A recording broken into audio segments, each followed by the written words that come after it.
ফোনটা অনেকক্ষণ ধরে রিং হচ্ছে, কথা বলে নাও।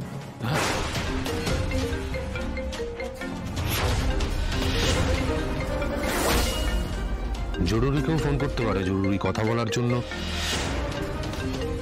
কথা বলো। আপনারা কথা বলুন, আমি বাইরে। তুমি এখানে কথা বলো, আমি ফোনটা রিসিভ করে দিচ্ছি, স্পিকারেও দিয়ে দিচ্ছি।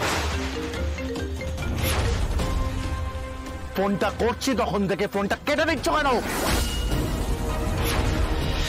হ্যাঁ বলেছিলাম তো ফোনের কাছে থাকতে, সব সময় অ্যাভেলেবেল থাকতে। আর আমি ফোন করছি, তুমি ফোন কেটে দিচ্ছ। এত বড় সাহস আসছে কোথা থেকে?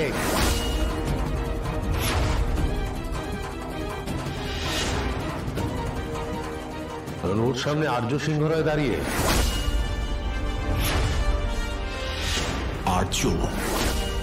সামনে আর্য সিংহ রায় থাকলে অনেক কিছু পাল্টে যায়, তাই না সোনা?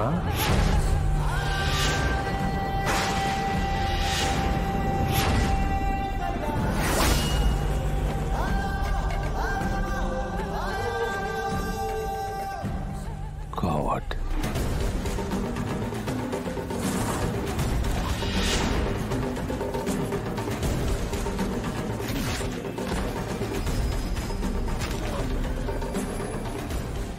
আমি তো কিছু বুঝতে পারলাম না স্যার। কার ফোন স্যার? নীলেটা কার ফোন? বাড়ি যাও অপর্ণা, তুমি বাড়ি যাও। জানি তোমার অনেক কথা বলার আছে, পরে হবে সেসব কথা। বাড়ি যাও। কিন্তু স্যার আমার তো। বাড়ি যাও, তোমাকে বলছি না? বাইরে গার্ডস আছে, গাড়ি দাঁড়িয়ে আছে, তোমাকে গাড়ি ছেড়ে দেবে। বাড়ি যাও। আমাকে প্লিজ দয়া করে একটু বুঝিয়ে বলুন যে কার ফোন, কি হচ্ছে এসব আমি তো বুঝতে পারছি না। যেটা বলছি সেটা শোনো, বাড়ি যাও। তুমি দাঁড়িয়ে আছো কেন এখনো? যাও, বাড়ি যাও। আই ইনসিস্ট, বাড়ি যাও। আমি এসেছি বাধ্য হয়ে স্যার। বিশ্বাস করা না করা আপনার ব্যাপার, কিন্তু আমি জানি বিশ্বাস জিনিসটা আপনার কাছে কতটা ইম্পর্টেন্ট। খুব ভালো হোমওয়ার্ক করেছে মেঘরাজ তোকে।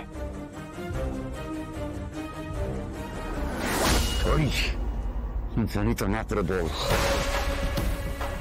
বলে ভাই সত্য কথা বল। কিঙ্কর প্লিজ লিভ হিম। এখন নীল, তোমার কাছে 2 মিনিট আছে, আমি তোমাকে 2 মিনিট দিলাম। 2 মিনিটে আমি যে প্রশ্নগুলো করেছি তার উত্তরটা তুমি বলে ফেলো।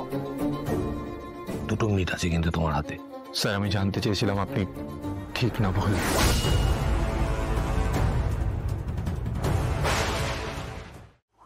বাবা কথার প্যাচ খুব ভালো জানে, কিন্তু তুমি আমাকে চেনো না, আমাকে জানো না। আর যে তোমাকে 2 মিনিট সময় দিয়েছে, আমি কি তোমাকে 1 মুহূর্ত 1 সেকেন্ডও সময় দেবো না? তোমার কি এটাই শুধু উদ্দেশ্য ছিল আমি ঠিক না ভুল সেটা জানা? টাকার ব্যাপারও ছিল। আমার বাড়িতে বাবা, ঠাকুরদা সবাই ব্যারিস্টার ছিলেন। বাবা অল্প বয়সেই মারা যান, তাই মা হেল্পলেস হয়ে পড়েন। মা বাবার বিয়েটা বাবার ওয়েলদি ফ্যামিলি মেনে নিতে পারেনি, তাই ওই বাড়িতে আমাদের জায়গাও হয়নি। আমার মায়ের একটাই স্বপ্ন ছিল, আমি ল পড়ব, ব্যারিস্টার হব। ল তো পড়ি, কিন্তু তার চাইতে বেশি মায়ের সামর্থ্য ছিল না।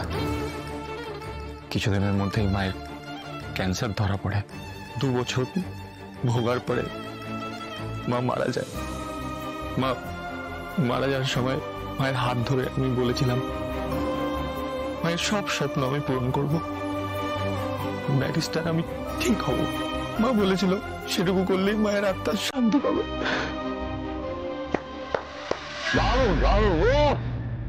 কি টিয়ার শকিং, কি ইমোশনাল স্টোরি। আমার তো চোখে জল বেরিয়ে গেল। তোমার কেন যাচ্ছে না এরকম? এটা হৃদয় হচ্ছে না গল্প শুনে, তোমার তো কষ্ট হচ্ছে না? ভাবছেন স্যার এসবের মধ্যে মেঘরাজ হলো কিভাবে? আমি কাজের সূত্রে জেলে যাতায়াত করতাম। সেখানে কিছু দাগি আসামি আর নটোরিয়াস ক্রিমিনালদের ইন্টারভিউ করতে। সেখানেই একটা সেলে আর্য স্যারের নাম লেখা দেখেছিলাম।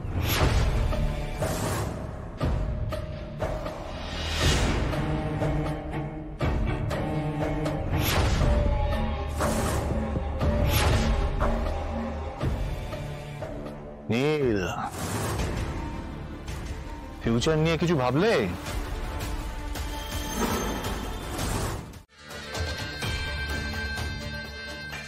কি ম্যাডাম, এত চুপচাপ? কিছু হয়েছে নাকি? আগের দিন আপনার অটো থেকে নামার পরে আপনি যে নোটটা আমাকে ফেরত দিয়েছিলেন তার মধ্যে আমি কিন্তু একটা চিরকুট পেয়েছিলাম। আর আজকেও একটু আগে আমি একজন অন্ধ ভদ্রলোককে রাস্তা পার করাচ্ছিলাম। তার চেহারার গড়নটা কিন্তু এক্স্যাক্টলি আপনার মতন। আসলে আমার তো কোনো বাবা নেই, আমার কেউ নেই। আজকে প্রায় একই রকম আরেকটা চিরকুট কিন্তু আমি পেয়েছি। আমাকে বলছেন নাকি? এই অটোতে তো আর কেউ আছে বলে আমার মনে হয় না। বলছি, আপনি কি বলতে চাইছেন আমি ঠিক বুঝতে পারছি না। দেখুন, আমি যদি সত্যি ভয় পেতাম তাহলে কিন্তু আপনার অটোতে উঠতাম। আমার এই হেয়ালিটার পছন্দ হচ্ছে না। আপনি আসলে কি চান? কেন করছেন এসব? প্লিজ আমাকে উত্তর দিন, কেন করছেন? আমি সত্যিটা জানতে চাই শুধু। দেখুন, আমি কিন্তু এখনো ভয় পাচ্ছি না, কারণ আমার মনে হয় আপনি আমার কোনো ক্ষতি করবেন না। আমার মনে হয় আপনি আমাকে কিছু একটা জানাতে চাইছেন, সেটাই আমি জানতে চাইছি। সেটা জানানো যদি খুব জরুরি হয় তাহলে কিন্তু এটাই আপনার কাছে বড় সুযোগ। আপনি বলুন প্লিজ, কি জানাতে চাইছেন আমাকে? প্লিজ বলুন, উত্তর দিন।